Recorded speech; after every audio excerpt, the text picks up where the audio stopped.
everyone, welcome to my channel. I'm Dr. Primrose ZJBima. I post content about academics, career, and adulting. And this is the 5th episode in my Postgraduate Masterclass series. I will be speaking to you today about how to establish the relevance of your study, because it is very important for you in the beginning stages to think about how your research fits into your discipline, how your research serves academic relevance, and how your research actually fits into the time frame as well as perhaps the financial costs that need to be covered. All right, so speaking of number one, when you are conducting research in academia, it is supposed to be in relation to existing research, ideally because you are supposed to be adding to existing knowledge and filling in research gaps. That is the safest approach to take because degree timelines are finite. It could be a 1-year, 2-year, or 3-year program, for example. So you want to make sure that your research ideas fit into this timeline. So look into existing research into your topic. Think about the type of question that will come out of your interest. I have a video on that. I've put down the link below. And make sure that there is a particular gap that you are addressing. The easiest gap to add on to is knowledge gaps. And that is the important one because this is academic research. So when we speak about knowledge gaps, for example, it could be you doing research in an area that is under-researched. Perhaps there's research on a particular topic, but not in certain contexts that you want to go into. Perhaps there has been research on a particular topic, but not on a specific population group that you want to look at. Perhaps there's been research on a particular topic, but then it has mostly been based on global context, and you want to add, for example, global South perspectives. So when we also speak about gaps, in addition to knowledge, identifying theoretical gaps is also very important because academia relies a lot on referring to existing theories or trying to come up with new concepts to, of course, explain different phenomena or different results from experiments. So you want to look at existing theories, see which ones can be used to analyze the particular area of interest, and see how you are adding or how you are actually showing the limitations to these theoretical approaches. And in that way, you are addressing some kind of gap. Other gaps, of course, may include your methodological approaches. So perhaps people have conducted a particular study, but most of them rely on quantitative methodology, and you want to carry out a research based on qualitative methodology, or maybe you want to carry out a mixed methods approach. Perhaps a lot of people that carry out research in a particular area over-rely on surveys, but you think that it's worth going out there, doing focus groups, or actually engaging more in-depth with some people through interviewing methods. So you are able now to establish where your research actually adds on in terms of either knowledge gaps, theoretical approaches, as well as the methodological approaches. Oftentimes, you may find that there may not be any methodological approaches that you are adding on to because it is often a trend for people to conduct research in a particular way. For example, if it's an anthropological study, a lot of people do ethnographic studies. If it's in gender studies, for example, people like to engage with literature as well as conduct interviews. So sometimes there may not be any explicit methodological approach related gaps that you are going to note. Now, one area that I think is very important, particularly if you're doing a PhD study, is that there will always be ways of identifying how concepts can be explained in relation to your study. And in that way, you might come up, for example, with a conceptual model or a conceptual framework on how to analyze a particular issue. And by so doing, you are adding on and filling some kind of conceptual gap. So make sure that you are aware of what exactly you're going to be adding in terms of to existing knowledge. And if it's a PhD, they often try to use this term, what is your original contribution to knowledge, which I think is still the same as, adding to existing knowledge, but it's a more sophisticated way of trying to define a PhD and its difference to a master's level study. So make sure from the get-go that you're aware of how you are going to be feeding into certain gaps. Now, this takes us, of course, to my second point. Okay, you're looking at your proposed study and your research interests. Do they fit into the degree program that you're applying for, right? Because sometimes we have research interests, but we've not clearly defined how they're going to fit into the proposed field of study. So for example, with myself, I was doing a master's in international relations, and my research interests were on a topic that was linked to migration management, right? So what you need to decide is, okay, what is my research topic? Is it researchable within my field? If your answer is yes or maybe, then you're good to go. If the answer is a no, you may want to apply to a separate department or to a different program. Or you might have to just think of a new topic, right? So why it's important to think about your research topic before starting a degree, especially if a degree involves coursework and dissertation or coursework and thesis, it means that you are already aware when you enter into a department or into a faculty that your coursework and your research interests are all going to go under a specific degree program and that they are relevant towards each other. So in my case, wanting to do a migration related study was somewhat a maybe. It was not a complete yes that it fit into international relations, right? But I had to think about, okay, how do I frame my research study? So my interest was to look into a special permit process that was established by the South African government to cater to the needs of the influx of Zimbabwean migrants in the early 2000s in South Africa, as opposed to maybe a migration studies major who may focus a lot on the experiences of migrants, their experiences of being undocumented, the challenges they face on a day-by-day basis, or as opposed to a business major who may want to be looking at the survival strategies of people undertaking business but being undocumented. My focus was on why did South Africa decide to take this approach in relation to migration from Zimbabwe? What were the talks between the two governments, right? In as much as the special permit comes from a Home Affairs department, which is internal politics, right?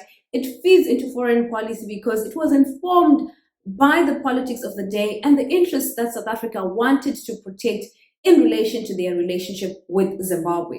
So this was me turning an interest and a topic and an idea into something that was researchable within my field of study. So make sure that you grapple with that from the early stages. If you find yourself deciding on a topic midway through a degree, then you have to find a way of making that topic work within your discipline or your degree of study. So I think it may be easier for some people, for example, if you're enrolled for a degree in development studies, there's so much room, for example, to play around with different types of topic and of course still appropriate them with the field of study.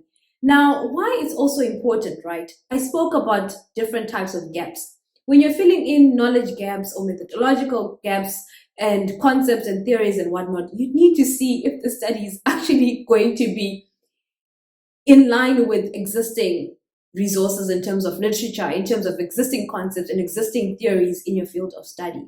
So for example, in my case, right, I'm looking at a migration related topic. I'm doing a master's in international relations. I had to find a way to marry international relations theories that explain state behavior, right? And still explain how that could be linked to definitions on migration management and theories of migration. But make sure that in my explanation, my thesis did not appear as if it was focusing on migration studies, because that's a totally different area. So I had to have a section in my thesis where I explained extensively that this particular type of permit that South Africa was issuing to the Zimbabweans at the time was part of a foreign policy strategy and also can be linked, for example, to geographic strategy measures, right? For example, they did the same for Lesotho later on. So it's, of course, in a way, addressing geopolitical interests. So you realize how hard that can be, right? So make sure you've got this ironed out from the beginning. And so that's what I managed to do with that particular topic. Now, another important thing to think about is carrying out a feasibility study. Feasibility simply means you're checking if it is worth undertaking a particular, course of research, and you're also trying to figure out what you have, what is needed, and whether or not you'll actually be able to fulfill the specific research goals you have. So goals are linked to objectives, and these should be achievable and realistic. And remember, when you speak about realistic in your postgraduate studies, it's mostly linked to the time and the money that is available. You're in here to finish. You're not in here to stay and master your studies after 10 years or become a doctor after 20 years.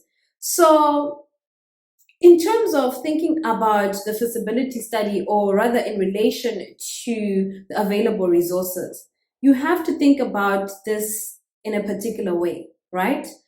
What is my proposed topic? If you're still playing around ideas around topics and research questions, look at my video on that. I've put down the link below. So, what is my research question? And what is my narrowed down focus? So if you're going to be ambitious and look at 10 case studies and want to actually do interviews in those 10 case studies, you have to think about what does it mean to do interviews, for example, with 10 people per case study, there's 100 people, to collect that data, right? And to analyze that data and to put all that into writing in a compressed format. So you need to make sure by all means that you narrow down your focus. Perhaps if your focus is on looking at many cases, for example, you may want to focus on a methodological approach that makes it a bit easy for you. For example, looking at already existing surveys and reports that have been generated by various organizations or institutions on that, so that you're saving yourself time. Sometimes also feasibility is about, as an honors student, as a master's student, right? Does this look like a study that I can carry out in the given number of years or with the resources that I have?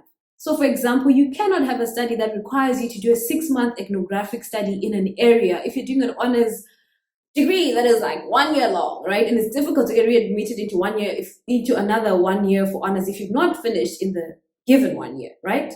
That's something that you could consider doing, for example, for masters or maybe for your PhD.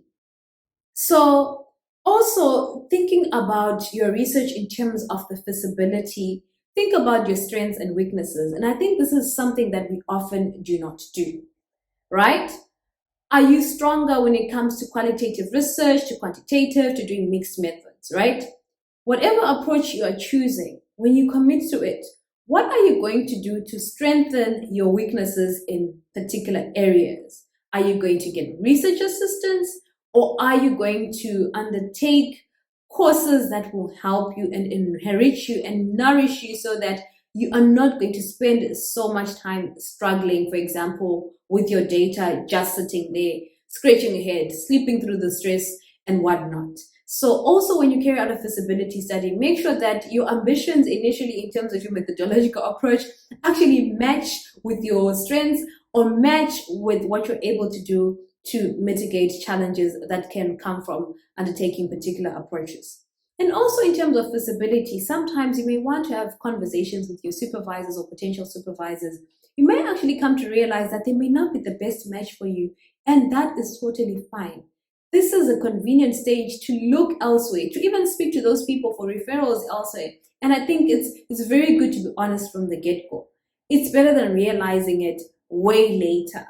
So make sure that you count that into your feasibility. Don't just jump into someone's supervision pool because their CV is impressive and you think they're going to be helpful, and then only to realize that because they're not familiar with particular approaches, with particular theories, or with particular topics, they will be able to give you minimal to none kind of like strong supervision. So I think that's it from the top of my head today. I hope that these points are helpful.